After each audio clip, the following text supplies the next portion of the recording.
Irmãos amados, nós vamos abrir a palavra de Deus para o nosso ensino. O texto de Apocalipse, capítulo 1. Apocalipse, capítulo 1.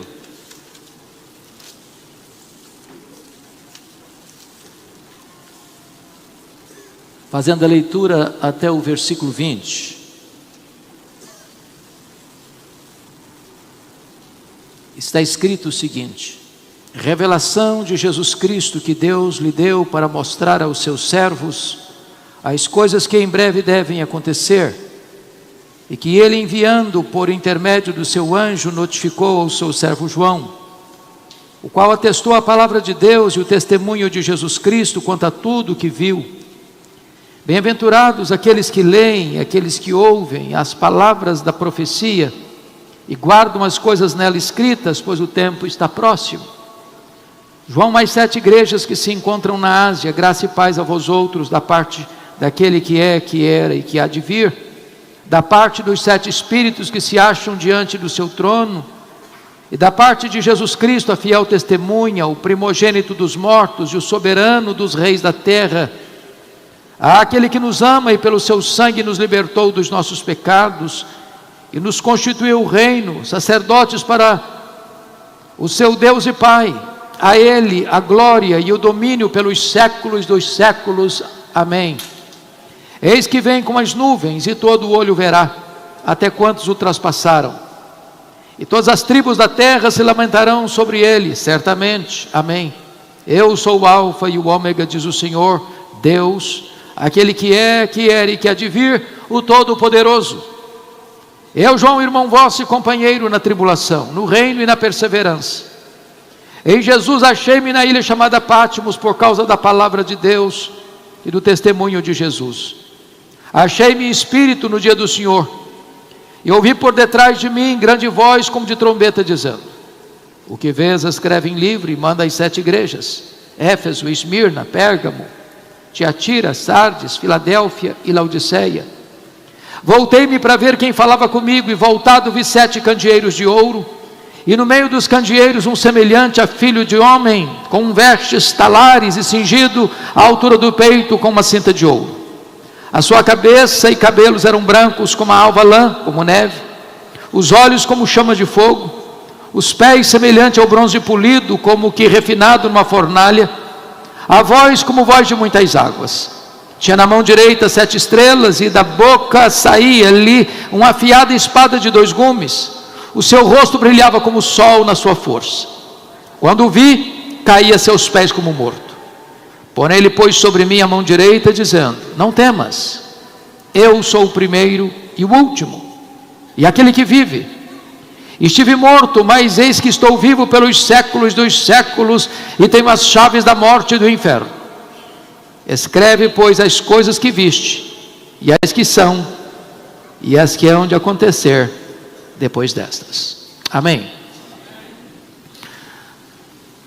Esta é uma noite primeiramente de gratidão. Gratidão a Deus pelos 95 anos da primeira igreja presbiteriana de Vitória. Gratidão a Deus pelos pioneiros que nos antecederam, que choraram e que semearam e que regaram o que hoje estamos colhendo.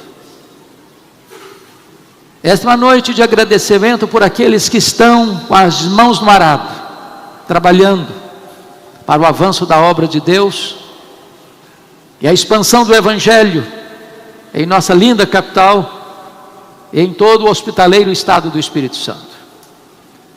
Esta é uma noite de expectativa, porque temos a convicção de que o melhor daquilo que Deus já tem feito até hoje há de ser medidas mínimas do que Deus há de fazer em nossa vida, por nossa vida e através da nossa vida daqui para frente.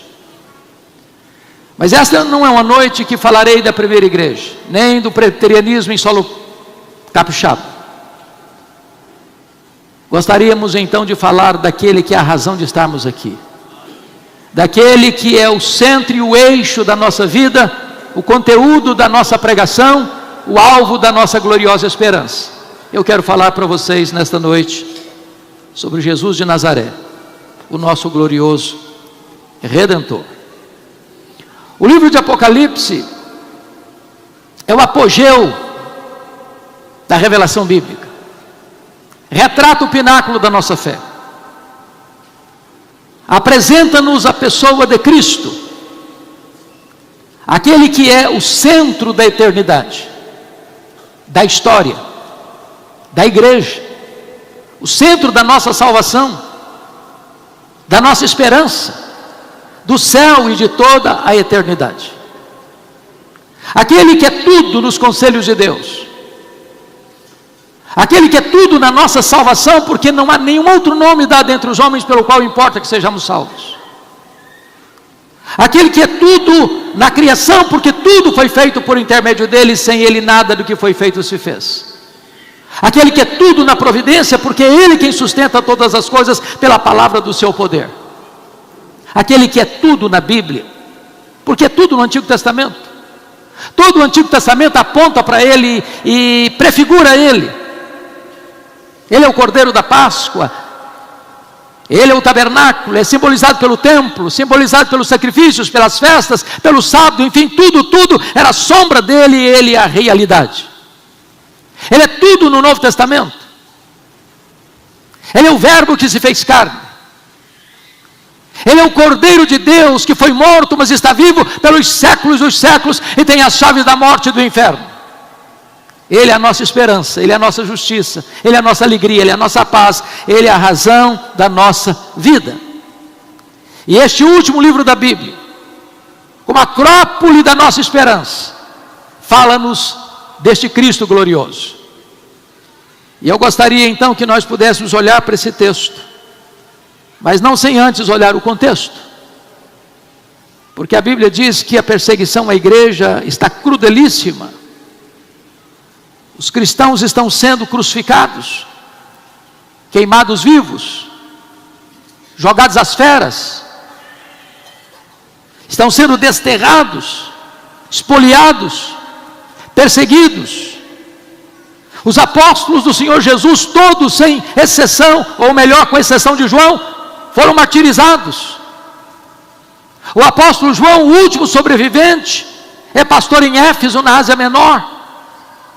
No tempo de Domiciano, quando ele é deportado para uma colônia penal, para a ilha vulcânica do Mar Egeu, a ilha de Patmos, fechando-lhe a porta da terra para quaisquer contatos.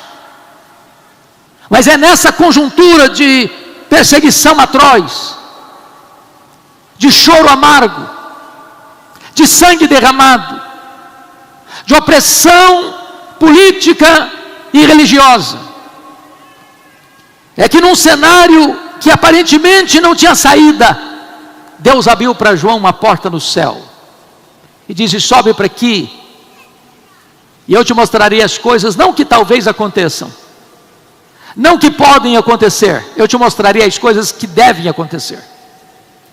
E então temos o registro de Apocalipse, que é o ponto mais alto da nossa esperança, que é a visão de Deus no trono, que é a visão do Cordeiro com o livro da história em suas mãos, que é a mensagem gloriosa de que a história não está à deriva, que os grandes deste século não dominam o universo, nem mesmo a história, porque a história está nas mãos do Cordeiro de Deus, e ele está conduzindo a história a uma gloriosa consumação e a vitória de Cristo e da sua igreja.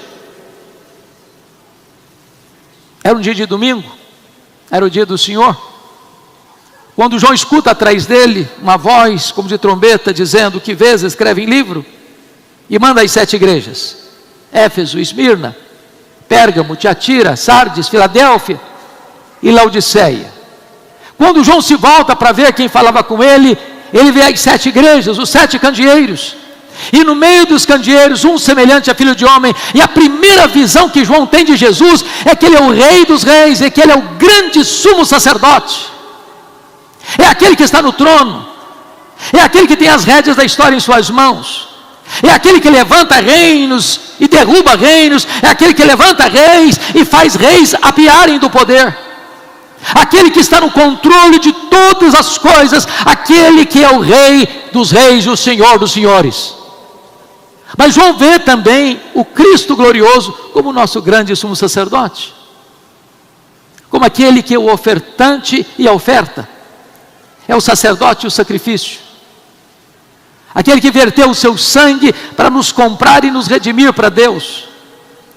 Este é o Cristo que adoramos nesta noite, o Rei dos reis, aquele que deu a sua vida por nós, mas ressuscitou, está à destra de Deus e há de voltar gloriosamente. Diz a Escritura, a partir do versículo de número 14, que João passa a ter uma visão clara de quem ele é. E o primeiro destaque é que o Cristo que adoramos nesta noite é o eterno Deus. Seus cabelos são brancos, como alva lã, como neve. Isso retrata que Ele é o Pai da eternidade, que Ele recua os tempos eternos, que Ele é autoexistente, que Ele não passou a existir porque é o Pai da eternidade. Antes que houvesse mundo, Ele já era Deus, eternamente Deus, junto com o Pai e com o Espírito Santo.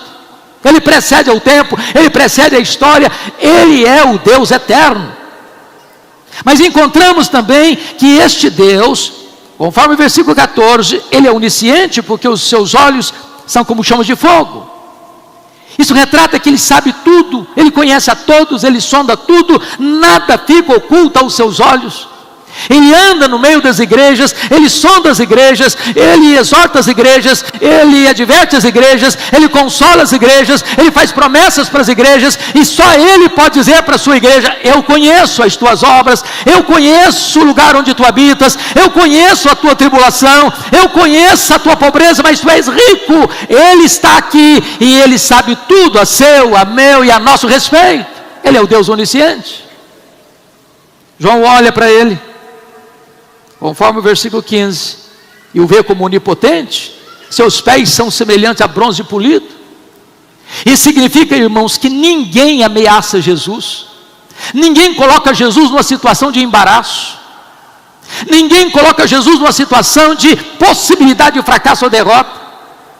Este é aquele que absolutamente coloca todos os seus inimigos debaixo de seus pés. E a Bíblia diz no final de Apocalipse que Ele vai lançar no lago do fogo o anticristo, o falso profeta, o diabo, a morte, o inferno e todos aqueles cujos nomes não estão escritos no livro da vida. E então Ele vai entregar o reino ao Deus e Pai, para que Ele seja tudo em todos. Este é o Cristo vencedor. Nós não seguimos um Cristo fracassado, nós não seguimos a um Cristo que sucumbiu ao poder de Roma, nós não seguimos a um Cristo que sucumbiu ao poder do sinédrio judaico, nós não seguimos ao Cristo que foi derrotado pela morte. Ele triunfou sobre os seus inimigos, Ele está vivo, Ele está no trono, Ele reina e Ele vai voltar. Mas quando você olha para o texto, ele prossegue na sua análise, veja comigo,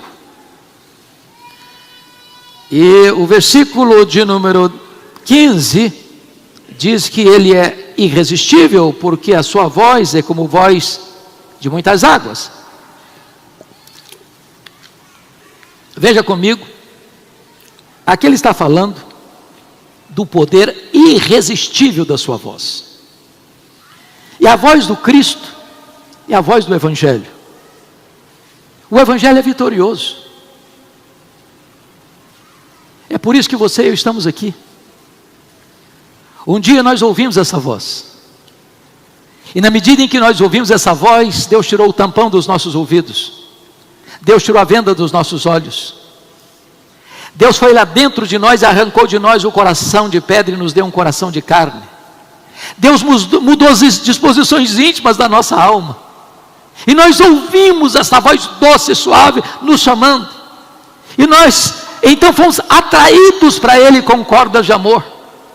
Este é aquele que tem uma voz irresistível, o universo inteiro escuta a sua voz.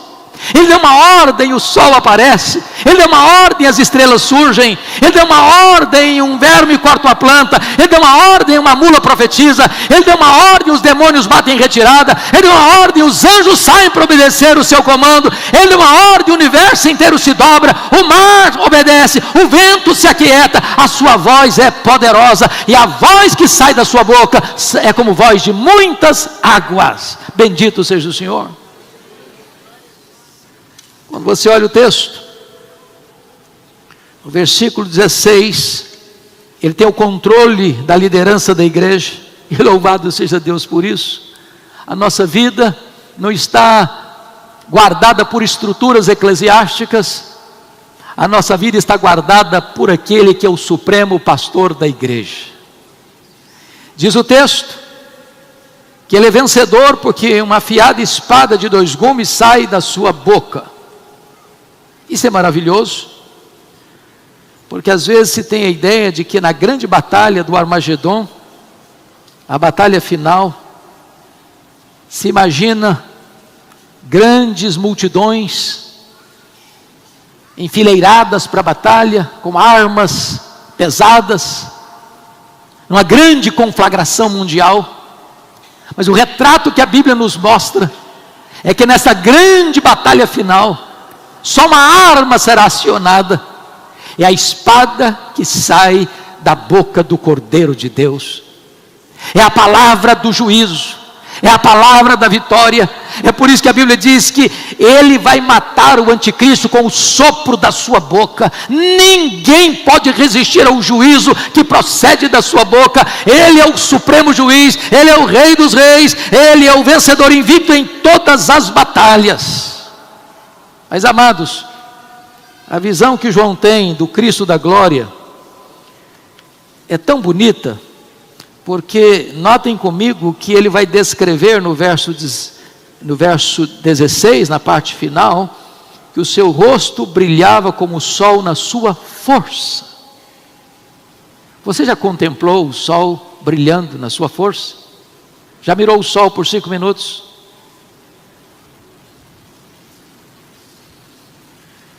O que é curioso, que diante desta glória esplêndida, aquele que era o mais íntimo discípulo de Jesus, que debruçava sobre o peito de Jesus na ceia, que escutava Jesus, que via os milagres de Jesus, diante do Cristo da glória, do esplendor desta glória, que palavras não podem descrever, diz o texto que João caiu como morto aos seus pés.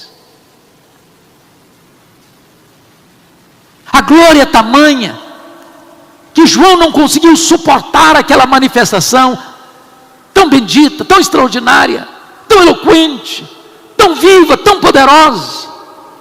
E este é o nosso Cristo, vitorioso, glorioso, bendito.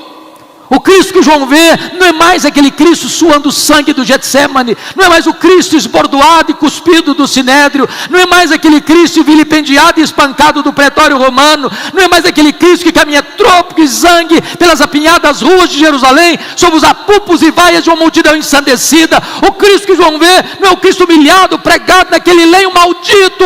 O Cristo que João vê é o Cristo glorioso, vitorioso, bendito, exaltado. Este é o Cristo da igreja. Mas ainda, vejam vocês, no verso de número 18, que descrevendo a pessoa bendita do nosso glorioso Redentor, João mostra e o vê como conquistador, porque está escrito: eis que eu estive morto, mas estou vivo pelos séculos dos séculos, e tem as chaves da morte e do inferno. O Senhor Jesus Cristo, na cruz, diz a Bíblia, que Ele derrotou o diabo e as suas hostes, expondo-os ao desprezo. O Senhor Jesus Cristo, na sua morte, entrou nas entranhas da morte, arrancou o aguilhão da morte, matou a morte, inaugurando a imortalidade. O Senhor Jesus Cristo venceu o mundo, venceu o pecado, venceu o diabo, venceu a morte, venceu e é vencedor. E Ele saiu do túmulo como grande conquistador. Ele é vitorioso. E é esse Cristo que nós estamos adorando, que é a razão da nossa vida, e a mensagem que a primeira igreja presbiteriana de Vitória vem pregando ao longo destas quase 10 décadas de evangelho nesta terra.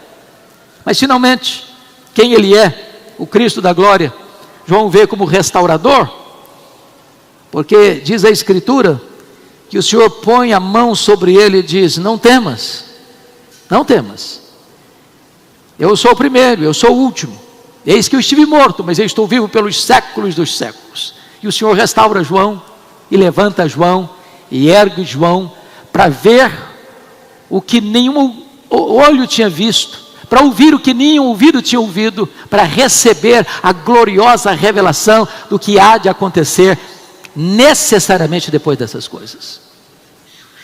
Esse mesmo Cristo está aqui nesta noite, para levantar o caído, para levantar o prostrado, para dar esperança para aquele que acha que não tem mais saída na vida. Ele está aqui hoje, Ele é o restaurador.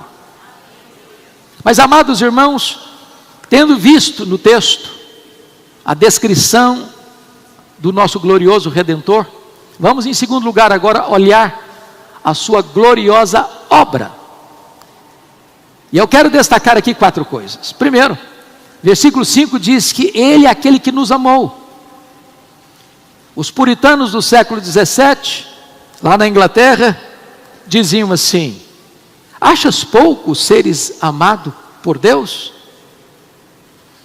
Não há melhor remédio para complexo de inferioridade e para autoestima achatada. Você saber que aquele que é o Rei da Glória ama você. Ama você com amor eterno. Ama você com amor perseverante. Ama você com amor sacrificial. Ama você com amor santificador. Ama você com amor eterno. O amor dele por você não é em virtude dos méritos que você porventura tenha, mas apesar dos seus deméritos. A causa do amor dele por você não está em você, mas nele mesmo. O amor dele por você é abundante, o amor dele por você é imerecido, o amor dele por você é provado. Mas em segundo lugar, o versículo 5 aí nos diz que ele não apenas nos ama, mas ele morreu por nós. Diz a Escritura que ele, sendo Deus, não julgou como usurpação o ser igual a Deus. Antes a si mesmo se esvaziou, assumindo a forma de servo, humilhando-se até a morte, morte de cruz, pelo que também o Pai o exaltou sobremaneira, e lhe deu o nome que está acima de todo nome, para que ao nome de Jesus se dobre todo o joelho nos céus, na terra e debaixo da terra. Ele morreu por você voluntariamente. Ele não foi para aquela cruz porque Judas o traiu, porque Pedro negou, porque o Sinédrio o acusou, porque Pilatos covardemente o condenou, porque os soldados cruelmente o pregaram naquele leio. Ele foi preso naquela cruz, não pelos pregos, mas pelo seu amor por você. Ele amou você e deu a sua vida por você. Ele morreu em seu lugar. Ele morreu pelos seus pecados, para que você pudesse ter vida e vida eterna. Mas em terceiro lugar, Ele não apenas nos ama, Ele não apenas morreu por nós, mas Ele também nos exaltou. Veja você, versículo 6, que Ele nos constituiu reino e sacerdotes para o seu Deus e Pai. Você não precisa ter qualquer ponta de inveja de quem quer que seja, porque aquele que morreu por você e ressuscitou para a sua justificação, já colocou você numa posição de rei e de sacerdote. Você não precisa de um intermediário para chegar até Deus. O véu foi rasgado de baixo, do alto para baixo. Agora você tem livre acesso à presença de Deus. Agora você pode falar com Ele em qualquer lugar, em qualquer hora, sob quaisquer circunstâncias. Você é sacerdote, você é rei, você faz parte da família de Deus. Você é herdeiro de Deus, você é co-herdeiro com Cristo, você é ovelha de Cristo, você é a menina dos olhos de Deus, você é a delícia de Deus, você é a herança de Deus, você é o tesouro de Deus. Deus colocou você na mais alta posição, acima de todo principado e potestade, louvado seja o Senhor. Mas em quarto lugar, Ele ama você, Ele morreu por você, Ele exaltou você, mas em quarto lugar, Ele voltará para você. O versículo 7 nos diz que todo olho verá. Ele virá pessoalmente, Ele virá visivelmente, Ele virá audivelmente, Ele virá repentinamente, Ele virá inesperadamente, Ele virá inescapavelmente, Ele virá vitoriosamente, Ele virá gloriosamente, e vai se assentar no trono e vai julgar as nações.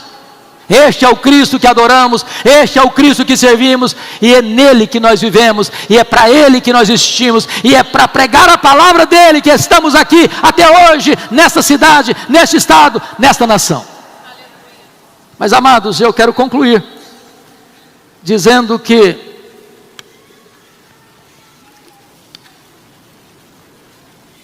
o Cristo da glória é exaltado sobremaneira. A obra do Cristo é anunciado com eloquência, e isso tem implicações. Quais são as implicações? Primeiro, você não precisa ter medo da vida. Estamos vivendo dias difíceis, o cenário é sombrio no Brasil e no mundo, os prognósticos não são tão otimistas, mas você não precisa ter medo da vida. Sabe por quê? O versículo 1 nos aponta isto: revelação de Jesus Cristo que Deus lhe deu para mostrar aos seus servos as coisas que em breve devem acontecer. Preste atenção nisso. Não é que talvez aconteçam, não é que podem conhecer, as coisas que devem acontecer. O calendário da história não está nas mãos dos homens, está nas mãos de Deus. A história não é cíclica como pensavam os gregos. A história não é um caminhão sem freio, ladeira abaixo, desgovernada, como pensam os existencialistas. A história é teleológica, ela caminha para um telos, ela caminha para um fim, ela caminha para uma consumação, e quem está sentado no trono, e que tem as rédeas da história, e o livro da história em suas mãos, e que tem poder para abrir os selos, acionar as trombetas, é o Senhor Deus, é o nosso glorioso Cristo. Você não precisa ter medo da vida, porque Ele tem o controle. Ele diz: eis que eu estive morto, mas eu estou vivo pelos séculos dos séculos. Segundo lugar, você não precisa ter medo da morte. A Bíblia diz que a morte é o rei dos terrores, é o último inimigo a ser vencido. Mas Jesus é o rei dos reis, e Ele já passou pela morte, e Ele já entrou nas entranhas da morte, e Ele já arrancou o aguilhão da morte, e Ele já matou a morte, e Ele ressuscitou, inaugurando a imortalidade. Agora a sepultura não é mais o nosso último endereço, agora a morte não tem mais a última palavra. Agora, para aquele que está em Cristo, morrer não é um pesadelo. Diz o apóstolo Paulo: para mim o viver é Cristo e o morrer é lucro. Morrer é deixar o corpo e habitar com o Senhor. Morrer é partir para estar com Cristo, o que é incomparavelmente melhor. Você não precisa temer a morte, porque Jesus Cristo disse: eis que eu estive morto, mas estou vivo pelos séculos dos séculos, e tenho a chave da morte e do inferno.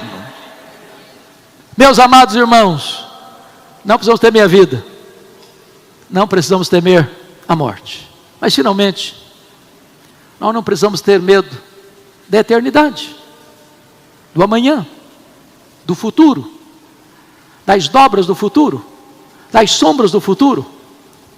Você e eu não enxergamos na curva, você e eu não enxergamos no escuro, mas o seu glorioso Redentor já abriu o caminho, e Ele é a luz.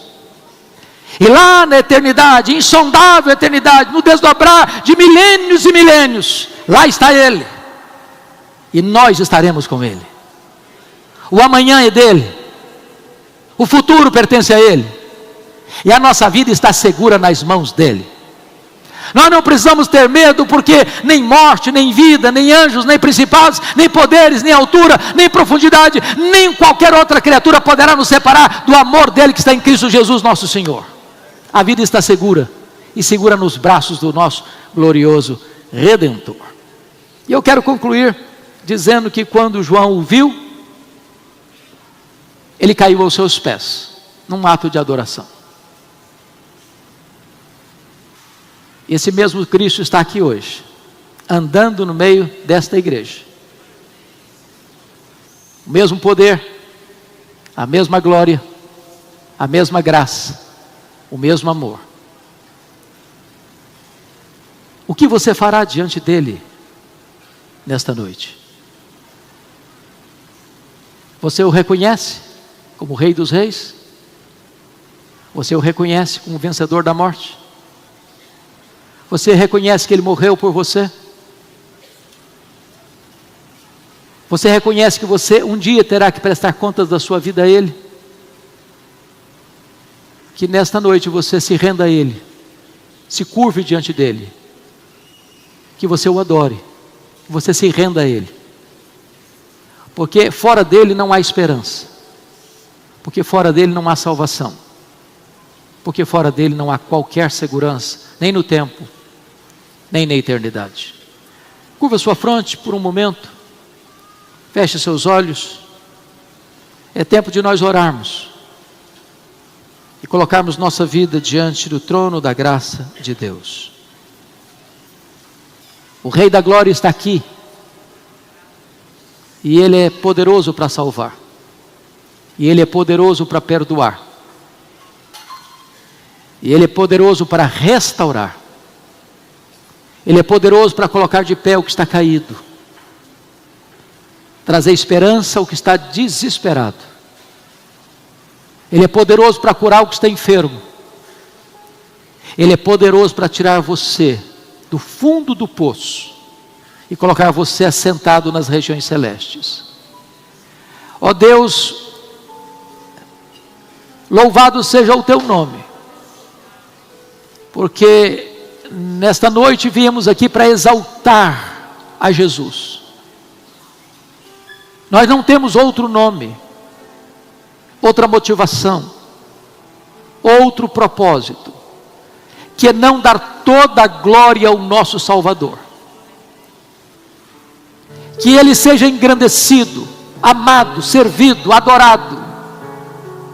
Que o contemplemos na sua beleza. Que o sirvamos com humildade.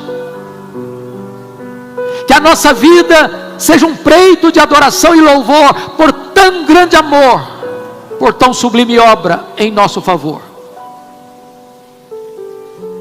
Que nesta noite, Senhor, corações se rendam a Cristo. Que nesta noite todos nós nos curvemos humildemente aos seus pés, reconhecendo que só Ele é digno de receber toda a honra, toda a glória e toda a adoração. Exaltado seja o teu nome, ó Deus bendito, em nome do teu Filho, o nosso Senhor, a razão da nossa esperança. Bendito é o teu nome em Jesus. Aleluia. Amém.